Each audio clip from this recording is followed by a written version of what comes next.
Avant de démarrer cette vidéo, petit message de youtubeur. N'oubliez pas de vous abonner à ma chaîne et de mettre un petit like sur la vidéo, si elle vous a plu bien sûr. Même si elle vous a pas plu, hein, soyez solidaires les mecs. Voilà, et pour montrer un peu d'exposition et un petit peu de... Et être au courant que quand je poste quelque chose, qui c'est pas tout le temps, hein, donc profitez-en hein, quand j'en poste des vidéos. Elles sont toujours de très bonne qualité, n'est-ce pas? C'est de l'artisanat comme vous le savez. Et voilà, je vous embrasse. Merci les gars. On parle aujourd'hui MMA, c'est la bagarre. Donc là, on va parler sport de combat aujourd'hui, hein, c'est un des thèmes qu'on aborde sur ma chaîne hein, régulièrement. On va faire suite à la vidéo précédente qu'on avait effectuée en faisant un tour d'horizon du MMA français. Là, on va continuer. À ce stade, j'ai pas spécialement envie d'intégrer de nouvelles têtes. On dira peut-être un mot de 2-3 mecs qui sont en train de monter en puissance et qui font plaisir, faut dire la vérité. Et on va juste voir si ce qu'on avait dit sur les combattants précédemment et les perspectives qu'ils avaient, l'analyse qu'on avait fait, elle était bonne ou pas. Donc ça va se dérouler comment? On va faire ce coup-là, je vais remonter, hein, on va faire du pound for pound, comme ils disent en anglais.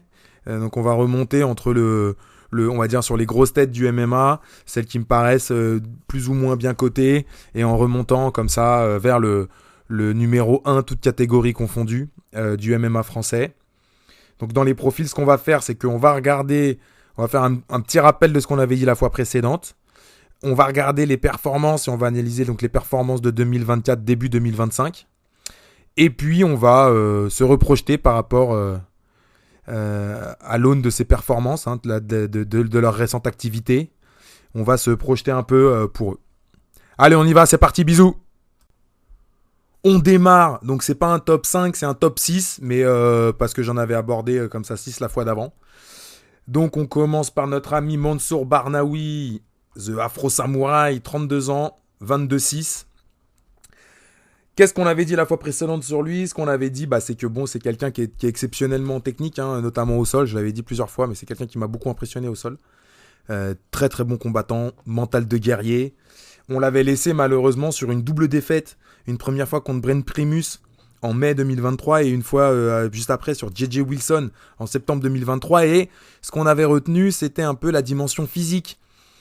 Pour Mansour qui semblait être un problème, notamment quand il prenait des mecs qui étaient... alors Brent Primus c'est un américain, gros physique Brent Primus, et même J.J. Wilson c'est un Australien je crois, ou un Néo-Zélandais, mais qui s'entraîne aussi en Amérique, hein, donc c'était compliqué pour lui.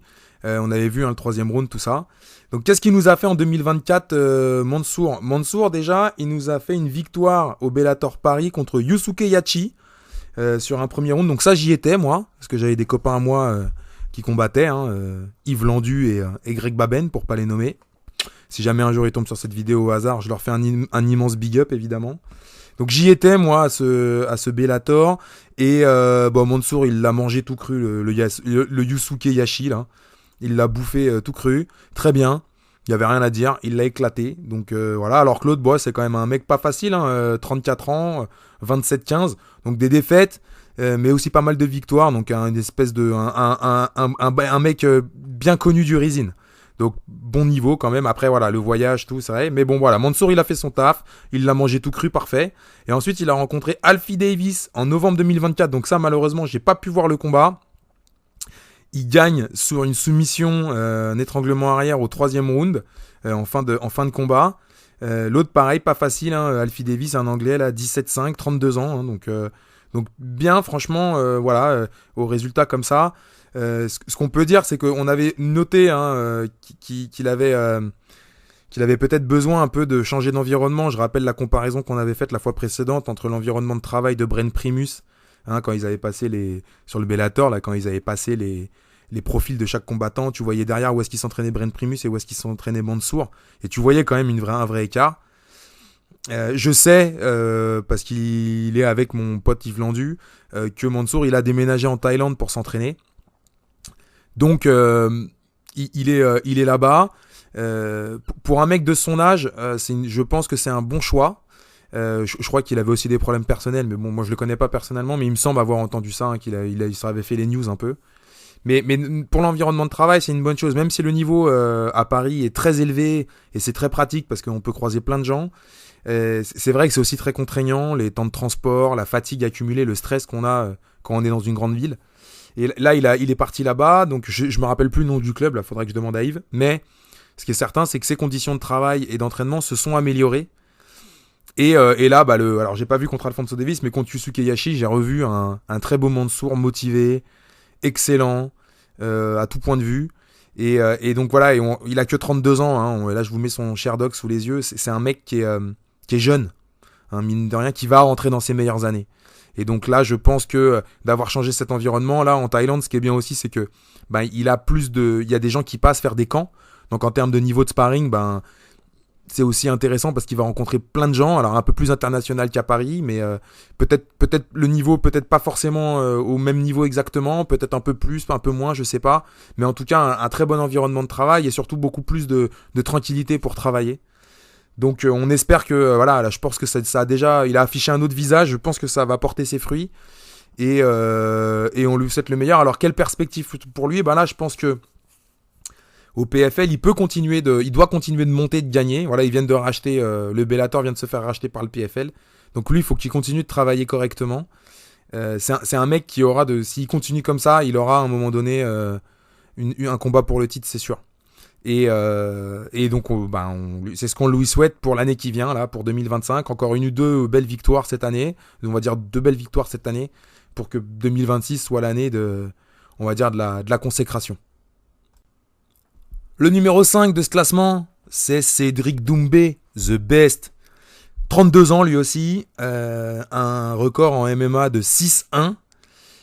Donc on l'avait laissé l'année dernière après avoir mis KO en 9 secondes Jordan Zebo.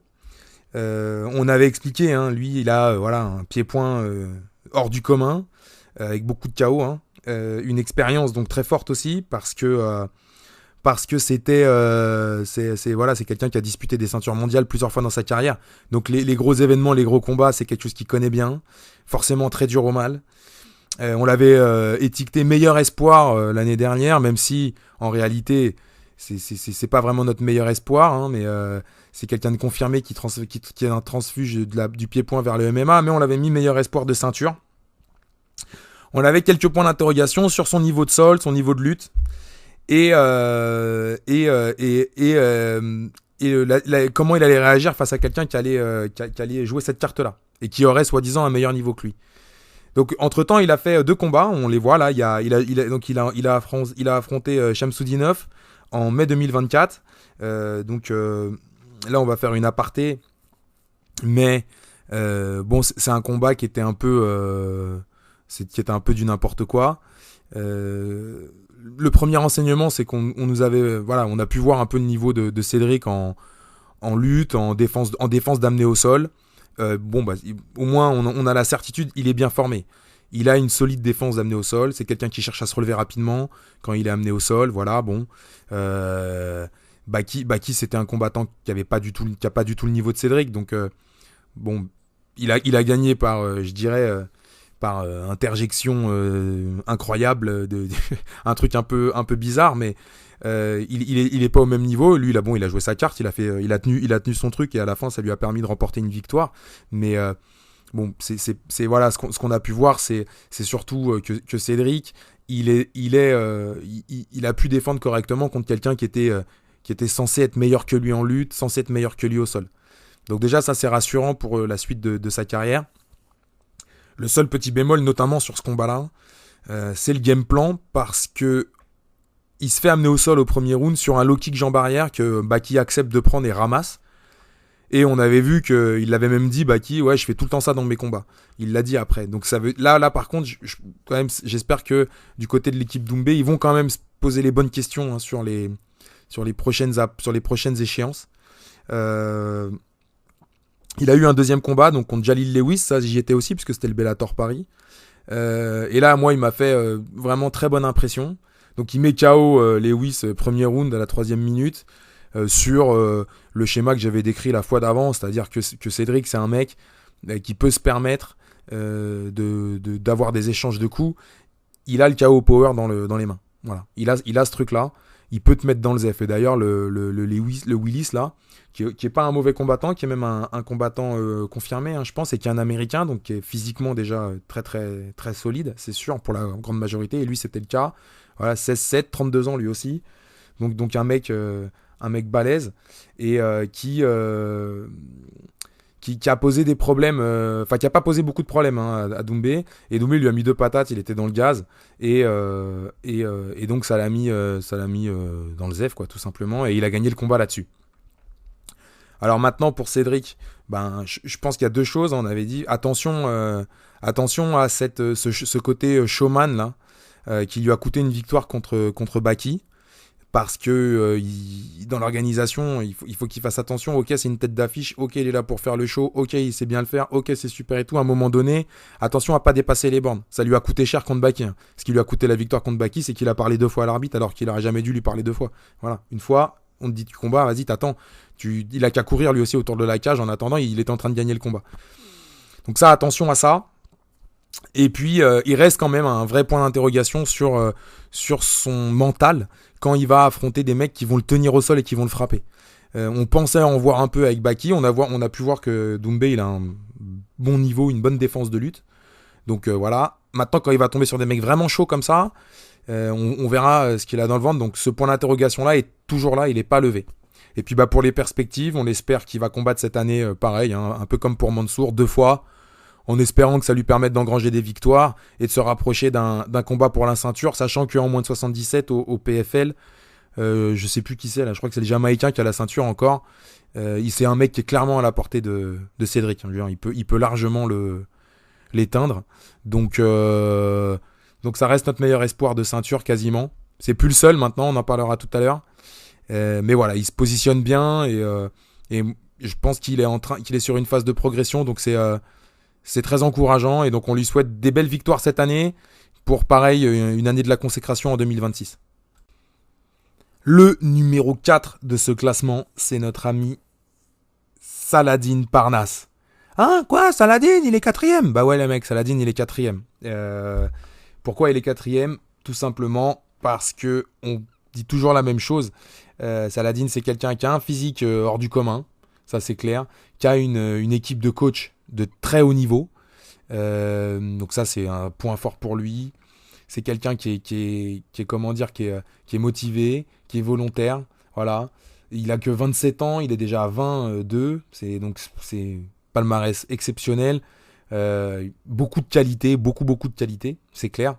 Mais maintenant, quand tu regardes le paysage du MMA français et le top de ce qui se fait, Saladin, il n'a pas le palmarès, il n'a pas les victoires contre, ou même ne serait-ce que même des combats contre des mecs vraiment super costauds. Et là, on l'avait dit la fois dernière, il y a un problème par rapport au niveau du KSW. Le KSW, c'est une très belle orga qui paye très bien. Donc il y a eu des polémiques sur Saladin. Là, hey, il re-signe un KSW avec son oseille et tout. Le mec, il est pro. Hein. Il gagne sa vie avec sa vie de combattant, qui est une vie de sacrifice, de difficulté et de travail. Pardon, excusez-moi, sonnerie intempestive. Donc, qui est une vie de sacrifice, de travail, d'implication énorme de personnel. Donc moi, je l'applaudis. Il a réussi à choper des contrats de ouf. Il a bien raison d'en profiter. Et on va rappeler que Saladin, c'est qu'un gamin de 27 ans. Je lui permets de m'appeler gamin parce que j'ai 15 ans de plus que lui. Avec tout le respect que je lui dois et tout l'enthousiasme positif que je peux lui transmettre. Mais je veux dire, il est jeune, Saladin. 27 ans, c'est jeune. Donc voilà, qu'il prenne ses super contrats, moi j'ai aucun souci, c'est tout à fait normal, et je pense que j'aurais été et lui et son manager et sa famille, je pense que tout le monde est aligné et ils ont bien raison. Maintenant, quand tu regardes les ambitions qu'il affiche et son palmarès, son historique, t'es obligé d'avoir une critique. C'est Hatch qui dit un jour Saladin sera le numéro 1, et ça on lui souhaite, on l'espère, on y croit, on doit le dire, on y croit dans Saladin. Simplement, aujourd'hui à ce stade, il en est très très loin, mais vraiment très très loin. Et pour moi, il est même pas le numéro 1 français des moins de 70. Alors là, il a imprimé à 70, il combat à 66. On pense de toute façon que le jour où il va repasser sur une orga, je dirais entre guillemets plus huppée, ça sera pour combattre en 66 de toute manière, ça sera le plus logique. Et donc sur le KSW, on va refaire le truc, mais Là, on peut prendre, ils ont eu un combat. Donc lui, qu'est-ce qu'il a fait en 2024? Il a battu Valerio Miccia KO premier round et il a battu Wilson Varela KO deuxième round, voilà, en décembre, là, juste là. Donc 2 victoires par KO, très bien. Il était bien supérieur. Et là, on va reparler. Ça va nous permettre de mettre en perspective le niveau auquel il évolue aujourd'hui, Saladin, en compétition. On est d'accord? En compétition. Et on nous a fait tout un tintamarre sur Wilson Varela. Wilson Varela, là je vous le mets, il a 29 ans. Moins de 70 kilos, il est à 12,6. Avant qu'il rencontre Saladin, il était à 12,5. Et en fait, quand tu regardes son palmarès, hein, vous pourrez y aller voir, il a quasi contre des Polonais, il a quasiment que des victoires. Et si tu enlèves les dernières victoires au KSW là qu'il a pris, 2, 3, 4, voilà, il avait perdu une fois avant. Je veux dire, il était à 8,5 comme palmarès. Donc 8,5, c'est pas un mauvais palmarès, mais c'est pas non plus le palmarès d'un monstre. C'est ça que je veux dire. Et au KSW, pour l'instant, Saladin, c'est à peu près les seules choses, voilà, les seuls combattants qui peuvent lui proposer en termes de niveau, c'est des combattants français et des combattants français qui sont pas dans les meilleurs français. Là, je pense par exemple en moins de 70, et ça sera pas lui faire insulte, mais je pense que par exemple Varela, il est inférieur à Fares Ziam, qu'on a encore vu ce week-end, et je pense qu'il est bien inférieur à Fares Ziam. Donc, et c'est sans lui faire insulte, hein, avec tout le respect aussi pour Wilson, qui aussi est un jeune, qui lui aussi n'a que 29 ans, et qui, on l'espère pour lui, reviendra sur cette décision après les problèmes qu'il a eu pendant le combat autour du combat de Saladin, pour continuer de travailler et de progresser. C'est quelqu'un qui a, je pense, beaucoup de qualité. Mais aujourd'hui, à ce stade, à 29 ans, voilà, c'est comme ça. Et donc pour Saladin, rétrospectivement, c'est la même chose. C'est-à-dire, le point d'interrogation sur comment ça va se passer quand il va sortir du KSW, ben, il y est toujours. Et donc dans le classement de toutes catégories confondues, on est obligé de prendre ça en compte. Donc aujourd'hui, je le mets 4e. Pour moi, il est très très fort. Il n'y a aucun souci, tout le monde le reconnaît. On a pu voir des vidéos tournées avec des sparring avec Benoît Saint-Denis, par exemple, où il n'était pas spécialement meilleur, mais bon, on connaît pas bien l'intensité, faudrait voir la séance pour en avoir le cœur net, mais il n'était pas non plus spécialement en dessous, ce qui est plutôt bon signe, je pense, quand on voit le parcours de Benoît. Et alors, qu'est-ce qu'on lui souhaite pour cette année, hein, pour 2025? Ce qu'on lui souhaite pour 2025, c'est de continuer d'enchaîner les victoires là au KSW. De toute façon, il a re-signé, je pense, pour 2 ans, 4 ou 5 combats. Donc ça va l'emmener aux alentours de la trentaine. Donc ce qu'on lui souhaite pour les 2 années qui viennent, c'est de continuer d'engranger ses victoires tranquillement, de travailler ses points faibles tranquillement, parce qu'il est comme tout le monde, il en a. J'ai vu qu'il voulait se lancer dans un défi de boxe anglaise, machin. Bon, pourquoi pas, ça, il a peut-être besoin de nouveaux défis, ce qui peut se comprendre. Hein. Si on serait à sa place, je pense qu'on serait à peu près dans les mêmes dispositions. Et puis on va lui souhaiter des victoires en 2025, et puis voilà, en espérant que les contrats soient bons, qu'il gère bien son truc, et que dans 2-3 ans, quand on fait cette vidéo en 2026, fin 2026 ou en 2027, une fois que son contrat soit fini, qu'on ait la chance et le bonheur de le voir passer sur une orga de haut niveau. Donc en gros, hein, l'UFC, pour pas se mentir, et qu'il puisse rencontrer des mecs, qu'il puisse donner le meilleur de lui-même à son pic de forme dans la ligue la plus relevée, quoi. Le 3e de ce classement, c'est notre ami Cyril Gane. Cyril Gane, on en avait parlé la fois précédente. Bon, excellent combattant. Un pied-point magnifique, intelligence, super physique, mobilité. Enfin, vraiment quelqu'un d'agréable d'aérien, d'agréable à voir combattre pour un poids lourd. Toujours pareil. Cyril, on l'avait laissé l'année dernière sur une défaite contre John Jones qui nous avait paru très bizarre. Et une victoire contre Sergei Spivak, plutôt convaincante d'ailleurs, une bonne victoire, mais on avait relevé toujours ce rapport à la lutte qui nous paraissait toujours un peu bizarre, et j'avais mis des photos là avec des positions un peu cheloues qu'on n'a pas l'habitude de voir. Donc en 2024, il a pas combattu, hein, il a mis plus d'1 an à recombattre, donc on sait qu'il a eu des projets à droite à gauche. Voilà, donc bon, il a raison, hein, il profite de sa notoriété, il fait fructifier aussi, hein, ça fait partie de la vie d'un sportif de haut niveau de travailler à côté, en plus de l'entraînement. Voilà, donc on va le rappeler, là je viens de mettre son Sherdog, je ne l'ai pas dit, mais Cyril Gane, il a 34 ans, il va sur 35 là en mai, là, cette année, 13-2, voilà. ce qu'on peut dire, c'est que là, il a combattu Alexander Volkov, il gagne à la décision partagée, donc victoire un peu difficile, pas terrible. Et en fait, oui, il a dit après qu'il s'était marave les orteils au tout début du combat et que ça l'avait beaucoup gêné. Donc ça, moi, je valide à 200% parce que je me suis déjà moi-même cassé un orteil pendant un sparring un peu relevé. Et c'est clair que c'est très désagréable. Ça vous empêche de vous concentrer, c'est très compliqué. Même si, au début, la douleur, tu l'as pas trop. Hein, mais c'est surtout qu'en fait, à chaque fois que tu poses le pied par terre, en fait, tu sens que ton appui il est pas normal, donc ça t'empêche de réfléchir. Donc c'est voilà, là, on est quand même sur des mecs de très haut niveau, ça va très vite, faut être hyper concentré. Donc c'est vraiment quelque chose qui est gênant. Donc je partage complètement, et puis voilà, combattre avec une blessure, voilà. Donc mais alors bon, c'était pas une très très belle performance. D'ailleurs, même lui était dégoûté, mais là, je dirais à l'inverse, c'était au contraire très intéressant. Alors pourquoi c'était très intéressant ? Parce que on avait toujours senti un peu on va dire une espèce de, tu vois, le combat contre John Jones, on se dit est-ce qu'il est dur, est-ce qu'il est capable d'être vraiment méchant, Cyril, tu vois, de rentrer, enfin méchant, c'est bon gamin, hein, mais de rentrer dans le dur un peu comme ça. Et là, il nous a montré que oui. Là, voilà, il est blessé, il a fait ses 3 rounds, ça s'est pas vu. Moi, j'ai pas spécialement remarqué en le voyant combattre qu'il était blessé. Après, quand il l'a dit, je me suis dit oui, c'est vrai que ça se voyait un peu, qu'il était un peu différent par rapport à d'habitude, mais bon, voilà. Donc déjà, ça, je pense pour moi, c'est quelque chose qui me rassure par rapport à lui, par rapport à son approche. C'est très encourageant. Et l'autre chose qui était bien dans ce combat et que ça lui a permis, c'est que comme il s'est maravelé l'orteil en mettant un coup de pompe, il a mis moins de coups de pompe et donc il a dû plus lutter. Et là, on s'est rendu compte que l'analyse qu'on a vue la fois précédente était plutôt bonne, c'est-à-dire que Cyril, en fait, il sait bien lutter. C'est pas un mauvais lutteur du tout.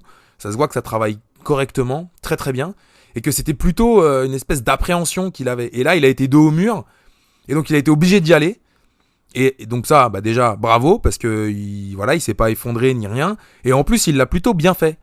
Et donc, c'est très intéressant. Alors j'espère, j'espère que ça sera quelque chose qui va lui permettre, ce combat-là, qui va lui permettre peut-être de passer un peu ce palier mental qui par moment manquait chez lui. On avait l'impression que, évidemment, c'est dur d'être combattant et tout, donc faut avoir un mental de ouf. Et puis à ce niveau-là, c'est très compliqué. Mais des fois, t'avais l'impression que il avait pas les crocs vraiment, tu vois, que des fois c'était un peu bon. Je laisse couler aussi le truc. Tu vois, je suis bon gamin, quoi. Je suis pas Predator, je suis pas The Butcher ou je sais pas quoi, je suis bon gamin, quoi. Et là, non. Et donc, on espère vraiment que ça lui permettra d'aller chercher ça. Donc, les perspectives pour lui, on l'a dit, hein.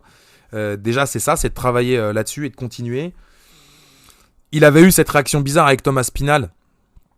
Quand il avait battu je sais plus qui, il avait dit Spivak, il avait dit non mais moi mon prochain combat c'est pas Aspinal, je veux la ceinture et tout ça, un peu précipité, alors que la plupart des mecs te disent toujours moi je prends n'importe qui maintenant tout de suite, je lui rembarre la tête et puis je prends la ceinture dans la foulée, je vous fais même 3 combats dans la journée. Enfin tu vois, les mecs c'est tous des morts de faim. Cyril il avait pas donné cette image là, ça l'avait un peu desservi. Maintenant que c'est Aspinal qui a le vent en poupe, c'est ça. L'autre il a dit non, finalement je vais pas non plus combattre. Donc lui aussi, Spinal il est un peu bizarre parce que lui aussi il devrait dire normalement non, je te prends, je te marave et comme ça on n'en parle plus. Bon, c'est un peu particulier tout ça. Mais ce qu'on espère vraiment, c'est que sur 2025, il puisse, je sais pas qui c'est qui lui reste à affronter, mais qu'il puisse affronter Aspinal sur 2025. Moi je pense que vraiment cette année ça serait vraiment bien qu'il y arrive. Donc on lui souhaite le meilleur et on lui souhaite cette belle affiche. Le numéro 2 de ce classement, pound for pound, c'est évidemment Benoît Saint-Denis. Benoît Saint-Denis, on va le dire tout de suite. Là, je suis en train de mettre son Sherdog, laissez-moi une petite seconde. Voilà, le God of War. Benoît Saint-Denis, il a 29 ans, donc lui aussi, il est jeune. Il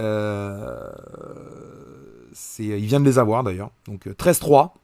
Donc Benoît, on l'avait laissé fin 2023 sur une série magnifique. Hein. Il avait éclaté 3 mecs en 2023. Que des soumissions, des KO. Et puis il avait dégagé une impression magnifique de rouler sur ses adversaires. Donc ça nous avait évidemment beaucoup plu.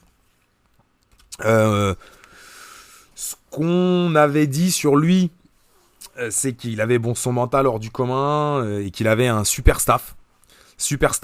avec Daniel Warin. Maintenant, qu'est-ce qui s'est passé pour lui en 2024 ? Sur 2024, il a perdu 2 fois. Donc il a enchaîné 2 défaites. Alors qui sont pas les mêmes et qui sont contrastés.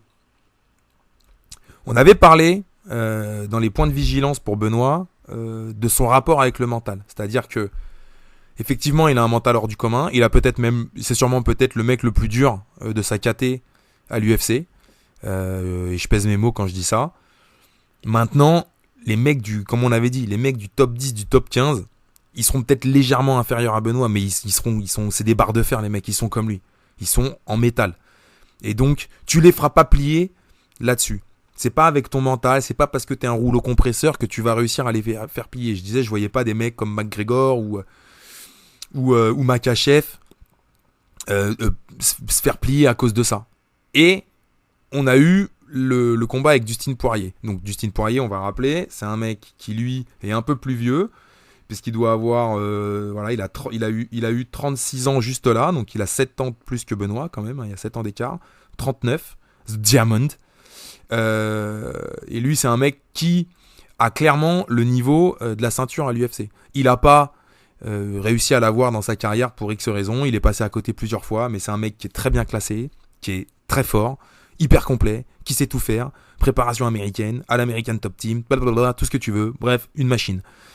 Et on a vu qu'il avait un très très haut niveau, étant donné que juste après Benoît, il a pris le champion de la KT et qu'il était à 2 doigts de le battre. Il était vraiment pas loin. Ils sont allés jusqu'au bout du 5e round et au bout du 5e round, il a cédé, mais pendant le combat, il y avait vraiment, voilà, il a posé énormément de problèmes à Makhachev. Et donc, Benoît là-dedans, il a fait l'erreur, malheureusement, il a fait une erreur qu'on avait prévue, c'est-à-dire que alors, il a eu tout son truc autour du staphylocoque, sa préparation physique, machin. Bon, ça, on le met de côté.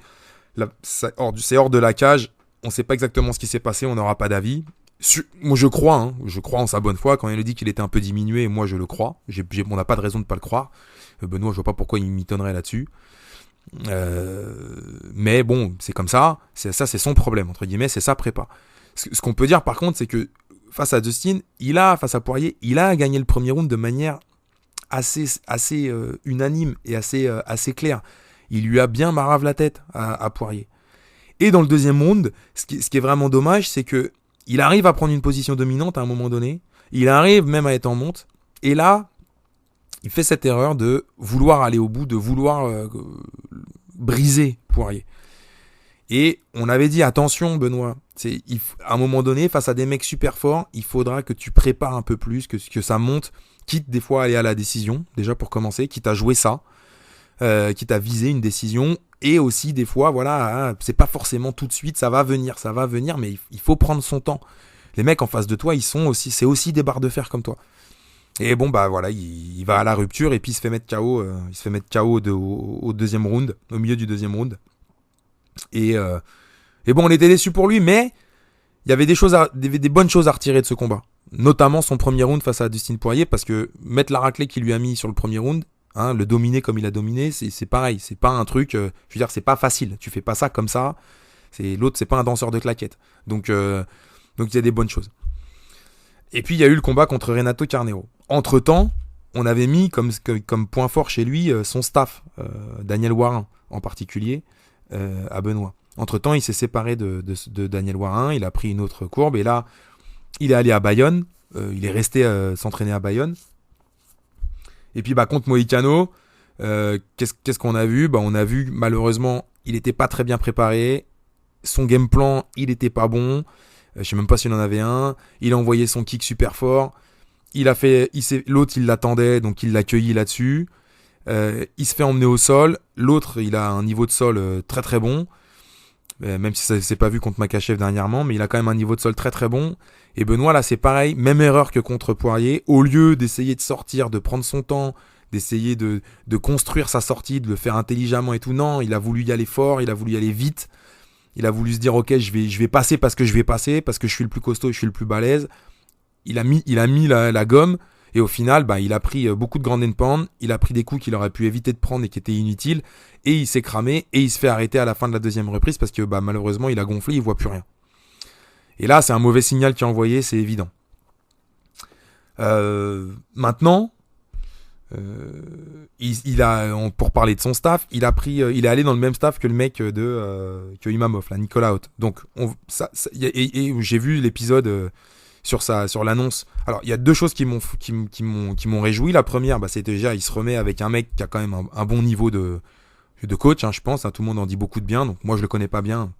Mais bon, on va lui donner sa chance. Il a pris Imamov, on en parlera juste après, avec de bons résultats. Et puis l'autre chose qui est bien, c'est qu'à l'intérieur de ça, Nicolas Haute, il lui dit directement, il lui dit, faut que tu viennes plus souvent sur Paris. Et ça, effectivement, quand on a appris qu'il était à Bayonne tout le temps, tu te dis, ok, mais c'est quoi le niveau de quotidien, hein, je parle que tu peux rencontrer à Bayonne. J'ai rien contre Bayonne, mais Bayonne, c'est une petite ville. Même si tu as une très bonne salle dans la région, je veux dire, ça peut pas être le niveau que tu retrouves à Paris. C'est impossible. Et tu peux pas avoir autant de mixité. Tu veux dire, à Paris, si tu veux, tu peux faire du judo, de la lutte, du jiu-jitsu, du pied-point, du MMA à haut niveau. Tu peux quasiment faire tous les compartiments. Tu vas trouver des champions du monde, tout ce que tu veux, des médaillés olympiques, ce que tu veux. À Bayonne, c'est plus compliqué. Donc, à la limite, la prépa physique, tu peux avoir un mec de très haut niveau qui habite là-bas, pas de problème. Mais après, sur tes sparring au quotidien, c'est compliqué. Et pendant les périodes de prépa, tu peux monter en gamme, mais ça reste aussi quelque chose de difficile. Et là, direct, tu lui dis, Nicolas, faut que tu viennes 2-3 fois dans le mois, 3-4 jours, faire des sparring ici, quoi. Pour avoir un quotidien et être affûté. Donc ça, c'est des bonnes choses parce que Benoît, j'étais attristé de la séparation avec Warin, et il prend un virage, et puis là, il s'est mis, je pense, il s'est posé les bonnes questions, et c'est la bonne approche. On va quand même mettre un mini bémol dans tout ça, c'est que Nicolas Haute, excellent qu'il soit, tout ce qu'il veut, par rapport à Daniel Warin, quand même, c'est une rétrogradation en termes de savoir-faire. Ça, c'est purement objectif. Warin, il a entraîné, on l'a dit, hein, les meilleurs combattants du monde plusieurs fois dans sa carrière. Donc, il y a un petit rétro. Mais bon, peut-être que c'est ce qu'a besoin Benoît. Et puis voilà, Nicolas, il est plus jeune, il faut aussi que les jeunes se lancent. Donc on va lui souhaiter le meilleur. Alors, les perspectives maintenant. Les perspectives, pour Benoît, il est 14e dans le top 15. Donc, on va quand même rappeler que Benoît, je l'ai mis au-dessus de tous les autres parce que lui, il a affronté des mecs de niveau international stratosphérique. Quand tu prends Dustin Poirier, tu prends quasiment ce qui se fait de mieux depuis 10 ans ou 15 ans dans le MMA au niveau mondial. Donc méga respect. Et en plus, tu fais un super combat. Méga respect. Contre Moïcano, il est passé à côté. Ça peut arriver à tout le monde. Espérons qu'il se pose des bonnes questions. Et là, maintenant, on se dit, qu'est-ce qu'il doit faire, comment, machin. Alors moi, je pense que Benoît, aujourd'hui, faut surtout pas qu'il se renie. Faut surtout pas qu'il se dise, faut que je change mon jeu. Évidemment, faut qu'il le fasse évoluer, mais faut surtout pas qu'il se renie. Et faut surtout pas qu'il essaie de se rassurer. Je pense que le prochain combat qu'il doit accepter en 2025, ça doit être un combat qui lui posera un défi. Ça doit être quelque chose où il doit aller se chercher lui-même. Et quel que soit le résultat à la limite. Mais il faut que ce soit un mec mieux classé et il faut que ce soit un nom. Il faut, et dans le meilleur des cas, s'il peut, un mec qui va chercher un peu à se bastonner la gueule avec lui, qui est pas trop fort techniquement. Mais je connais pas le classement par cœur. Mais ce qu'il faut, c'est un truc comme ça. Parce qu'en fait, la marche en avant qu'il a, il est jeune, Benoît. Et donc, il est déjà à très très haut niveau. Et c'est ça qui est intéressant. Et surtout, faut pas qu'il se mette à douter. Il doit pas douter. Tout ce qu'il a fait avant, c'était très bien. Faut qu'il continue comme ça. Simplement, faut qu'il mûrisse. Voilà. C'est vraiment une question de maturité pour lui, je pense. Là, il atteint un niveau. Il faut qu'il mature un peu. Et donc, faut qu'il continue de se lancer des défis. Faut qu'il continue d'affronter des mecs super forts. Parce que c'est que comme ça qu'il va continuer de progresser et de maturer. Et il faut qu'il puisse... Le top, ça serait un mec dans le top 15 sur lesquels lui, ses qualités à lui permettraient d'établir un game plan qui permette de gagner. Donc j'ai pas de nom en tête. Sinon, je dirais si vraiment j'étais lui, moi ce qui me ferait rêver, c'est de me prendre... Il y a Holloway apparemment qui veut monter en 70. Bon bah là, tous les jours j'y vais quoi. Tous les jours, je suis de Saint-Denis, tous les jours je dis moi je veux... Pour qu'il rentre dans le top 15 machin, je le prends... je le marave, Max.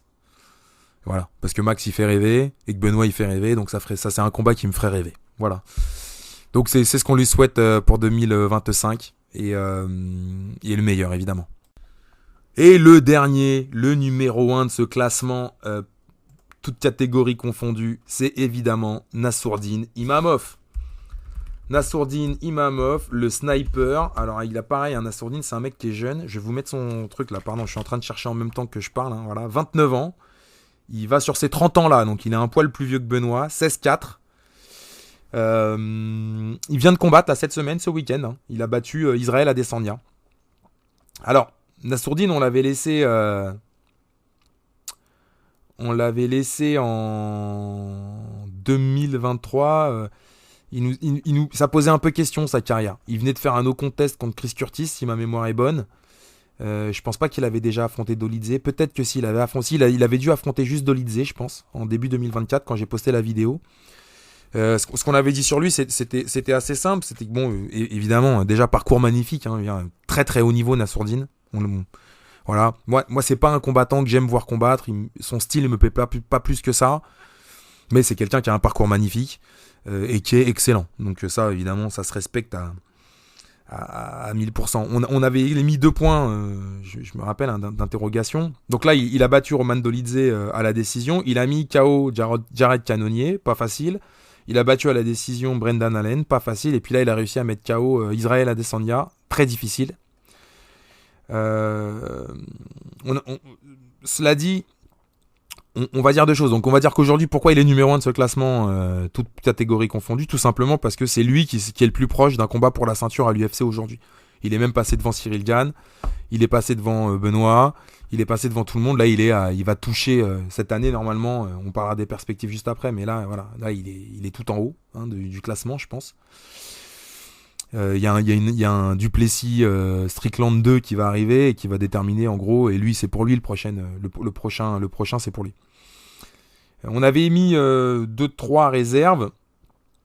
C'était son physique. On avait vu, voilà, après Dolidze, on disait il a du mal à finir ses combats, il n'arrive pas à terminer. Et là, bon, j'ai dit ça, il a fait 2 finishes et une décision. Donc bien, c'est le moins qu'on puisse dire.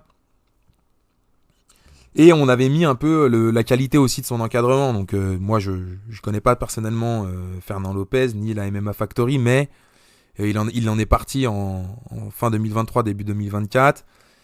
On avait dit, il avait une espèce un peu une grosse tête comme ça, et entre l'ambition et j'allais dire la suffisance, Nassourdine, des fois, il était à la limite. Et on sentait que l'environnement, c'était pas toujours comme il fallait.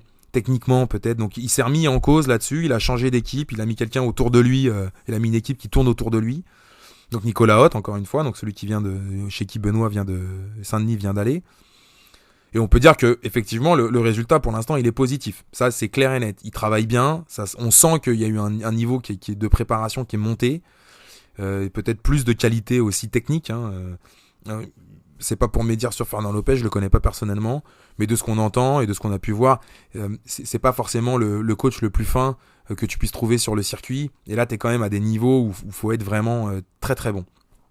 Donc, très bien pour Nassourdine. On lui souhaite le meilleur sur ses qualités. Elles n'ont pas changé, donc il a progressé, voilà, ça c'est très bien. Il y a 2 choses quand même qu'on va dire. La première chose qu'on va dire, c'est que attention quand même. Moi, j'ai toujours un peu de mal. Là, je pense à ces 2 finishes, là, Jared Cannonier et Israël encore plus, mais c'est un peu des finishes. Je dirais l'arbitrage a tourné pour lui. Jared Cannonier, si ma mémoire est bonne, quand il le bat, il l'a touché, il est dans le gaz, mais tu l'as pas, il est pas tombé par terre, il est pas, tu vois, il s'est pas effondré. Et Israël, tu lui mets un contre, il tombe, il recule, il prend l'autre parpaing, mais il est tout de suite en position de sécurité. Et il fait la tortue direct. Et on voit que dès que l'arbitre arrête, l'autre il est même pas dans le zef, rien. Donc pour moi, Israël, c'est carrément une erreur d'arbitrage. Pour moi, à ce niveau-là, tu t'arrêtes pas un combat quand il y a un des 2 combattants qui est... D'ailleurs, ça aurait été l'inverse, ça aurait été la même chose. T'arrêtes pas un combat quand un des 2 combattants parce qu'il s'est pris un coup, il tombe à moitié. Mais non, c'est pas comme ça. Là, vraiment, c'est comme ils disent en anglais, c'est early stoppage, je pense. Et ce qui m'inquiète un peu, c'est que... Bon, alors sur Cannonier, là, je remettrai les stats du combat, mais c'était très serré. Alors que Cannonier, c'est quand même pas un mec qui est réputé pour son volume et pour son... Voilà, il est plutôt en train de chercher d'arracher des têtes. Et Israël, il a carrément perdu assez nettement le premier round, et les 30 premières secondes du deuxième round, franchement, elles étaient très inquiétantes. Nassourdine, il prenait beaucoup de coups, Voilà, donc il a fait une belle victoire contre Brendan Allen, ça, y a rien à dire, sans réussir à le finir. Et les 2 autres, c'est des arrêts qui sont, voilà, pas forcément, je dirais, francs, Et Israël, pour moi, je vous dis carrément, c'est carrément une erreur d'arbitrage. Pour moi, jamais de la vie t'arrêtes le combat. C'est vraiment, c'est une injustice pour Israël. Et d'ailleurs, bon, c'est pas la première, ça arrive dans les MMA, c'est comme ça. C'est tant mieux pour Nassourdine, voilà, il force la décision comme ça, très bien. Mais le point de vigilance, c'est quand même de dire attention. Il y a pas mal de choses qui ne m'ont pas beaucoup plu quand je le regarde combattre. Alors, je sais que c'est son style, le sniper, le machin, le bidule et tout. Faudra quand même qu'il fasse vachement attention à ça. Parce que là, aujourd'hui, les décisions, elles ont entre guillemets, il a réussi à mettre dans le zef truc, et l'arbitre a arrêté, ça a tourné en sa faveur. Mais si l'arbitre il arrête pas Israël, et franchement, je pense qu'il y a des arbitres qui l'arrêtent pas Israël, ils vont pas l'arrêter là-dessus, et que moi, je pense que là, sur un truc comme ça, il s'en sort, il survit. Je veux dire, tu vois, t'étais pas sur une traîne où t'étais en train de, tu vois, le premier round, franchement, c'est compliqué, quoi. T'es pas sur une traîne où t'es en train de montrer des choses très intéressantes. Et donc, on va pas bouder notre plaisir. C'est pas pour réduire la performance de Nassourdine. Mais quand on essaie d'être là, ici, là, comme on essaie d'être lucide et d'être honnête, voilà. Donc, on lui souhaite surtout qu'il continue de travailler correctement, qu'il continue de travailler sur du travail spécifique. Je pense qu'il a effectivement un travail important d'attitude à avoir, je dirais, de volume, quoi. Par moment, peut-être un peu mental aussi. Par moment, tu penses qu'il, je sais pas, j'ai eu l'impression qu'il peut douter quand ça va être compliqué en face, il peut douter.